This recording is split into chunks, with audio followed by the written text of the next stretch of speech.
بسم اللہ الرحمن الرحیم۔ میرے دل کی بے ترتیب دھڑکنوں کی آوازیں جیسے میرے آس پاس گونج رہی تھی۔ میری آنکھیں پھٹی کی پھٹی رہ گئی۔ وہاں کھڑی میں پسینے سے شرابور ہو رہی تھی۔ میرا دماغ یہ سوچنے کی طاقت سے محروم تھا اب آگے کیا ہوگا اور مجھے کیا کرنا چاہیے۔ ایسی صورتحال میں کوئی کر بھی کیا سکتا ہے؟ آخر مجھے کیا کرنا تھا؟ میرا نام ہینا ہے۔ ہمارا تعلق ایک امیر گھرانے سے ہے۔ مجھے میرے گھر میں ہر قسم کی سہولت حاصل تھی، پر شادی کے معاملے میں مجھے میری مرضی کرنے کی اجازت نہیں تھی۔ ہمارے خاندان کی لڑکیوں کو ہر طرح کی آزادی دی جاتی تھی، پر کسی بھی لڑکی کو اپنی پسند کے مطابق شادی کی اجازت نہیں تھی۔ میری ماں جب 16 سال کی ہوئی تھی تبھی ان کی شادی ان سے دگنی عمر کے مگر ایک امیر ترین شخص سے کر دی گئی، اور ان کی ماں نے ان کے لیے یہی مناسب سمجھا۔ مجھے اپنے ساتھ یہ سلوک ہونے کا اندازہ نہیں تھا۔ میرے لیے جب فرحاد کا رشتہ آیا، میری عمر 16 سال تھی۔ فرحاد مجھ سے 17 سال بڑے تھے، پر میرے گھر والوں نے میرے لیے یہ رشتہ مناسب سمجھا، جبکہ میں نے اپنی طرف سے احتجاج بھی کیا۔ تم پاگل تو نہیں ہوگی؟ آخر کیا کمی ہے فرحاد میں؟ اچھی شکل و صورت کا ہے، امیر ہے، اور کیا چاہیے؟ صرف 17 سال بڑا ہے تم سے، جبکہ تمہارے پاپا مجھ سے 22 سال بڑے تھے۔ تو کیا میں نے ان کے ساتھ ایک اچھی زندگی نہیں گزاری؟ کیا میں ان کے ساتھ خوش نہیں ہوں؟ میری ماں نے مجھ سے سوال کیا۔ ہاں، آپ خوش ہیں، فرق صرف اتنا ہے، آپ کی وہ خوشی مجھے آپ کے چہرے پر صرف پارٹیوں میں لوگوں کے سامنے دکھائی دیتی ہے۔ ہاں، آپ مطمئن ہیں، جبکہ میں نے آپ کو راتوں کو روتے ہوئے بھی سنا ہے۔ اگر آپ چاہتی ہیں کہ میں بھی آپ کی طرح زندگی گزارنے پر مجبور ہو جاؤں تو قبول کر لیں یہ رشتہ، جائیں اور شادی کی تیاریاں کریں۔ اگر اللہ نے مجھے بیٹی جیسی نعمت سے نوازا تو میں اس کے ساتھ ایسا نہیں کروں گی۔ جس تیر سے آپ خود گھائل ہوئے، وہی تیر اپنی اولاد کے سینے میں اتارنا ظلم ہے، میں نے روتے ہوئے کہا۔ میری ماں نے دوبارہ اس موضوع پر بات نہیں کی۔ میں بھی قسمت کے سامنے ہار گئی۔ میری فرحاد سے شادی ہو گئی۔ وہ مجھے ساتھ لاہور لے آئے۔ یہاں ان کا بہت بڑا بنگلہ تھا، جہاں ہم دونوں کے علاوہ چند نوکر ہی رہتے تھے۔ فرحاد صبح آفس جاتے تھے اور رات کو واپس آتے۔ کبھی کبھار تو کئی دن گزر جاتے تھے، ہم ایک دوسرے کی شکل بھی نہیں دیکھ سکتے تھے۔ وہ میرے جاگنے سے پہلے چلے جاتے اور سونے کے بعد آتے۔ ہماری عمر کے فرق نے ہمارے بیچ میں ایک گہرا شگاف ڈالا تھا۔ جو سب میں کرنا چاہتی تھی ان کے نزدیک بچپنا تھا۔ ڈنر پر جانا، ساتھ بیٹھ کر کھانا یا کوئی فلم دیکھنا۔ وہ کہتے یہ سب کام میں ان کے بنا بھی کر سکتی ہوں۔ ان کے ساتھ ان کی بورنگ بزنس پارٹنر میں جانا مجھے پسند نہیں تھا، جہاں لوگ ایک دوسرے کا بازو تھامے یہ ثابت کرنے کی کوشش کرتے ہیں کہ وہ سب خوش ہیں۔ گھر جاتے ہی ایک دوسرے سے منہ پھیر کر ایسے سو جاتے ہیں جیسے ایک دوسرے کو جانتے تک نہ ہوں۔ اب تو فرحاد نے کاروبار کے سلسلے میں شہر سے باہر جانا بھی شروع کر دیا تھا۔ ایسے میں اور اکیلا پن محسوس کرتی۔ مجھے تنہائی پسند نہیں تھی، تنہائی سے وحشت ہوئی۔ ایک بار میں نے ماما سے بات کر ڈالی۔ آخر بیٹی ماں سے دل کی بات نہ کرتی تو کس سے کہتی؟ ماما نے کہا، فکر نہ کرو، اولاد ہو جائے گی تو سب ٹھیک ہو جائے گا۔ تمہارے پاپا بھی فرحاد جیسے تھے۔ ماں نے مجھے تسلی دی تھی۔ میں بھی اپنی اولاد کا انتظار کرنے لگی۔ میری شادی کو 8 ماہ ہو گئے، مگر میں امید سے نہ ہوئی۔ میں ڈاکٹر کے پاس گئی، چیک اپ کروایا۔ ڈاکٹر نے میرے ٹیسٹ کیے۔ اگلے دن مجھے دوبارہ بلایا اور یہ خبر سنا کر اس نے مجھے ہمیشہ کے لیے مایوس کر دیا کہ میں کبھی ماں نہیں بن سکتی۔ اولاد عورت کے لیے سب سے بڑی نعمت ہوتی ہے۔ اولاد کا نہ ہونا عورت کے لیے بڑے دکھ کی بات ہوتی ہے۔ مجھے یہ خوشی کبھی نہیں ملے گی، یہ سوچ کر ہی میرا دل ہل جاتا۔ اس دن کے بعد سے جیسے مجھے چپ لگ گئی۔ ایک بار پھر قسمت کے آگے ہار گئی تھی۔ وہ ساری رات میں نے روتے ہوئے گزاری، مگر میں نے دل میں فیصلہ کر لیا کہ میں یہ بات فرحاد کو کبھی نہیں بتاؤں گی، کیونکہ ہم اتنے مضبوط رشتے میں نہیں بندھے تھے کہ وہ اتنا بڑا جھٹکا برداشت کرتے۔ پھر وہ مجھ سے منہ موڑ لیتے تو میں کہاں جاتی؟ اب تو تنہائی مجھے اور بھی ڈرانے لگی۔ میں بہت اداس رہی۔ بالآخر انہوں نے میرا احساس کیا۔ ایک فیملی کو ہمارے گھر میں گیسٹ کے طور پر اوپر والے پورشن میں رہنے کے لیے بلایا۔ وہ کل 3 لوگ تھے، ایک بوڑھے انکل آنٹی اور ان کا بیٹا۔ یہ لوگ فرحاد کے واقف اور بہت اچھے تھے۔ انکل آنٹی نے محبت کی شادی کی تھی۔ میں جب اداس ہوتی ان کے پاس چلی جاتی، ان کی محبت کے قصے سنا کرتی۔ وہ خود بوڑھے تھے پر ان کی محبت جوان تھی۔ میری اور فرحاد کی شادی کو ابھی 1 سال بھی نہیں ہوا تھا۔ لگتا تھا کہ ہم نے صدیاں ایک ساتھ جی لی ہیں اور دونوں ہی بوڑھے ہو گئے ہیں۔ ان کا بیٹا علی میرا ہم عمر تھا۔ کبھی کبھی اسے سلام دعا ہو جاتی۔ وہ بہت خوبصورت پرکشش شخصیت کا مالک تھا۔ میٹرک کا اسٹوڈنٹ تھا۔ میں نے اکثر اسے پڑھتے ہوئے ہی دیکھا تھا۔ شاید شام میں کوئی کمپیوٹر کورس کرنے جاتا تھا۔ اکثر مجھ سے اپنی اور پڑھائی کے بارے میں بات کر لیتا۔ ایک بار انکل آنٹی کو حج کے لیے جانا تھا۔ انہوں نے مجھ سے درخواست کی میں علی کے لیے کھانے پینے کا خیال رکھوں تو مہربانی ہوگی۔ میں نے کہہ دیا کہ ان کو فکر کرنے کی ضرورت نہیں ہے، آخر کھانا نوکر ہی بناتے ہیں، تو جہاں 2 لوگوں کا کھانا بنتا ہے وہاں 3 کا بھی بن جائے گا۔ یہ لوگ حج کے لیے روانہ ہو گئے۔ اگلے ہی دن فرحاد بھی کام کے سلسلے میں 15 دن کے لیے کراچی چلے گئے۔ اب گھر میں زیادہ تر میں اور علی ہوتے۔ ایک شام شاید وہ کمپیوٹر اکیڈمی سے واپس آیا۔ میں ہال میں بیٹھی چائے پی رہی تھی۔ اس نے مجھے سلام کیا۔ میں نے اسے چائے پینے کی آفر کی۔ وہ میرے ساتھ ہی بیٹھ گیا۔ شکریہ، چائے کی بہت طلب ہو رہی تھی۔ خود سے چائے بنا کر پینا اچھا نہیں لگتا۔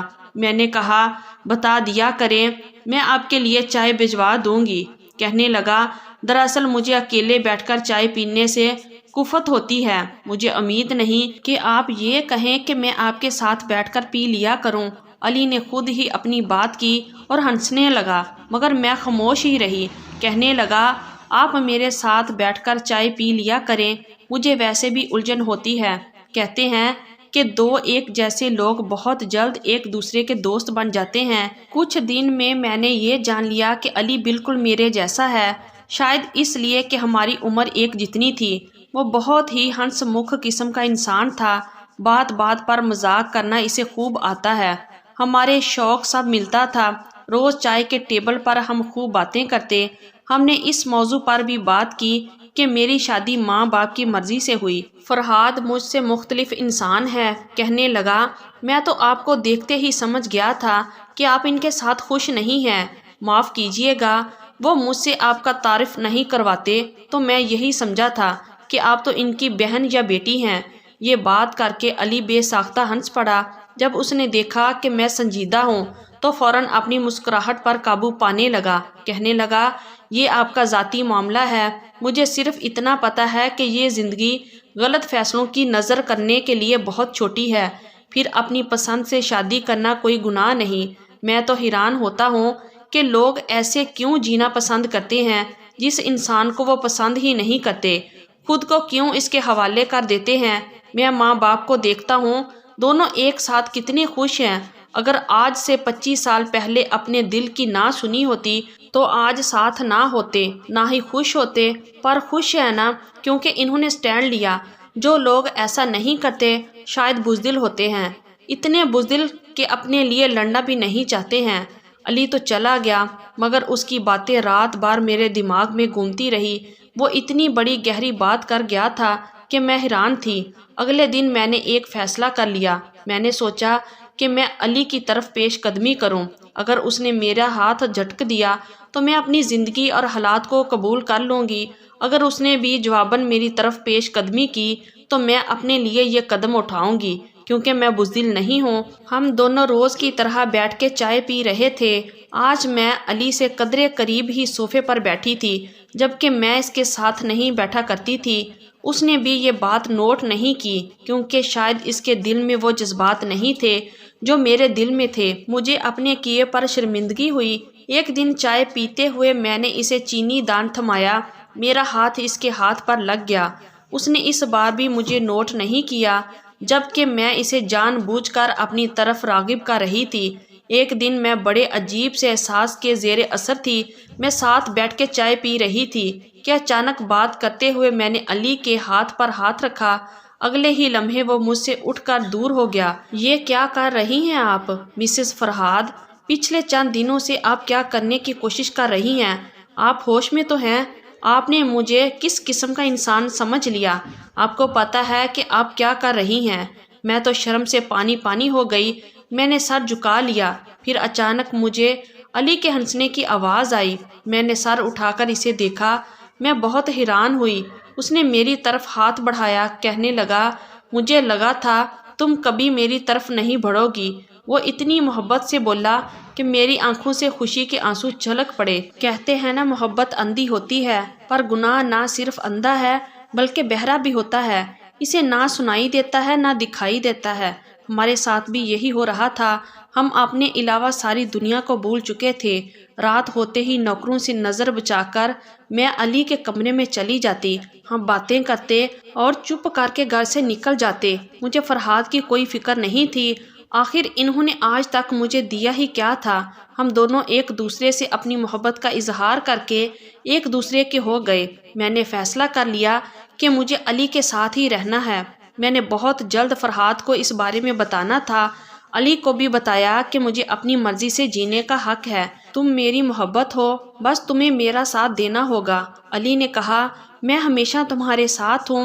میں نے ایک تمہارے لیے خوبصورت تحفہ پلان کیا ہے۔ کل شام تم میرے گھر آنا، ٹھیک آدھے گھنٹے بعد تم میرے کمرے میں چلی آنا۔ مجھے یقین ہے یہ تمہاری زندگی کا سب سے بڑا تحفہ ہوگا جسے تم کبھی بھول نہیں سکو گی۔ علی کی بات سے میں خوش ہو گئی۔ اگلے دن علی گھر آ گیا۔ ایک آدھے گھنٹے بعد میں علی کے کمرے میں گئی۔ میں بہت اچھے طریقے سے تیار ہوئی تھی۔ میں جب اندر گئی تو علی ٹی وی کے سامنے کھڑا تھا، مجھے محبت بھری نگاہوں سے دیکھ رہا تھا۔ کہنے لگا، اپنی آنکھیں بند کرو اور جب تک میں نہ کہوں آنکھیں نہ کھولنا۔ میں نے ایسا ہی کیا۔ شاید علی نے ٹی وی آن کیا تھا، کوئی فلم لگائی تھی۔ اس کی آواز پر میں چونک کر آنکھیں کھولنے لگی۔ فرق صرف اتنا تھا کہ میری مسکراہٹ اڑ گئی جبکہ علی کے چہرے پر شیطانی مسکراہٹ تھی جسے دیکھ کر میرا دماغ معاف ہونے لگا۔ میری آنکھوں کے آگے اندھیرا چھا گیا۔ یہ وہ ویڈیو تھی جو مجھے برباد کرنے کے لیے کافی تھی۔ کیسا لگا تمہیں میرا یہ تحفہ؟ ارے تم رونے کیوں لگی؟ دیکھو ہم ساتھ کتنے اچھے لگ رہے ہیں۔ کیا خیال ہے؟ یہ ویڈیو تو طوفان ہے، وہ طوفان جو تمہاری زندگی برباد کر دے گی۔ علی، تم نے میری ویڈیو بنائی تھی، تم مجھ سے محبت نہیں کرتے۔ کہنے لگا، میری بات غور سے سنو۔ اگر تم چاہتی ہو کہ میں تمہاری یہ ویڈیو تمہارے شوہر کو نہ دکھاؤں تو ہر ماہ مجھے منہ مانگی رقم دینا۔ اس کے علاوہ تم بھی روز میرے کمرے میں آؤ گی جیسے اب تک آ رہی ہو۔ میں اب تم سے یہ نہیں پوچھوں گا کہ تمہیں یہ سب منظور ہے یا نہیں۔ مجھے نہیں لگتا تمہارے پاس کوئی اور راستہ ہو۔ علی ہنسنے لگا، تم نے مجھے دھوکہ دیا، وہ سب جھوٹ تھا۔ تم پہلے دن سے ہی میرے ساتھ کھیل کھیل رہے تھے۔ میں بامشکل اتنا بولی، ہاں اور کیا، ہم جیسے لوگ مرتے ہیں ایسی آسائشوں کے لیے جن میں رہ کر بھی تم خوش نہیں ہو۔ تم تو میرے ہاتھ آئی سونے کی چڑیا ہو۔ محبت کیا ہے؟ اسے ہم جیسوں کو کیا فرق پڑتا ہے؟ ہمیں تو اپنی ضرورت اور خواب پورے کرنے ہیں۔ آج سے تم وہی کرو گی جو میں تمہیں کہوں گا۔ میری زندگی علی کی غلام بن گئی۔ ہر ماہ مجھ سے لاکھوں روپے بھی لیتا اور مجھے گناہ پر بھی مجبور کرتا۔ وقت کے ساتھ مجھے پتہ چلا کہ وہ بوڑھے انکل علی کے ماں باپ نہیں تھے بلکہ اس کھیل میں اس کے مددگار تھے۔ وہ کسی بینک میں نوکری نہیں کرتا تھا۔ جب فرحاد گھر آتے تو علی ایسے پیش آتا جیسے اس نے کبھی مجھ سے بات ہی نہ کی ہو۔ ان کے جاتے ہی وہ اپنا اصلی رنگ دکھاتا۔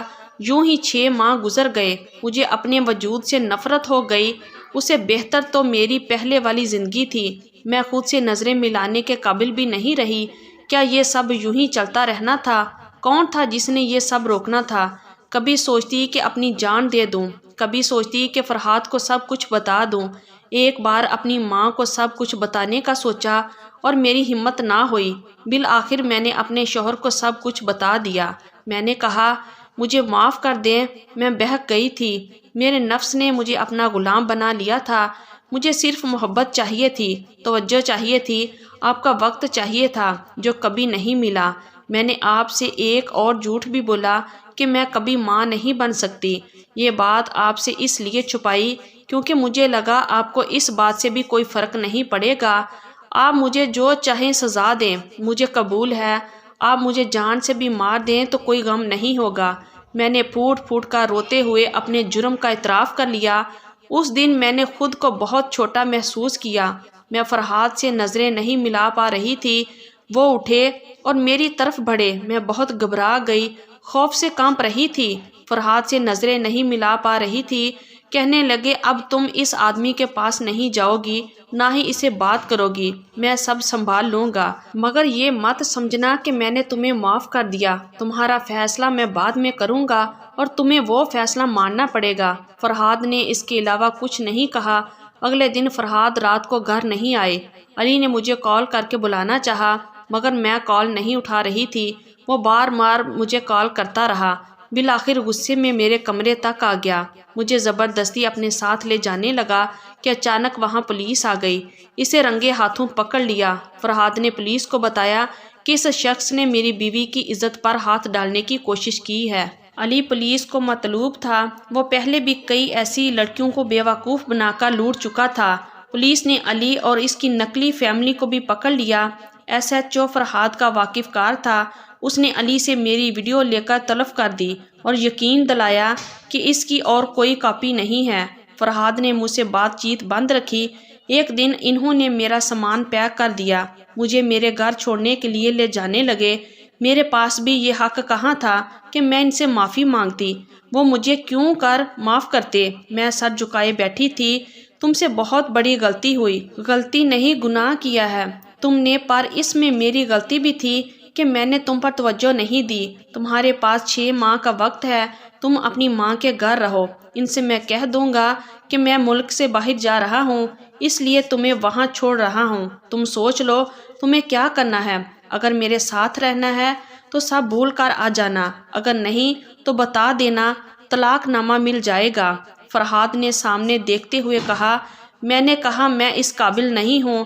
فرحاد، خود کو معاف کرنے کی کوشش کرو۔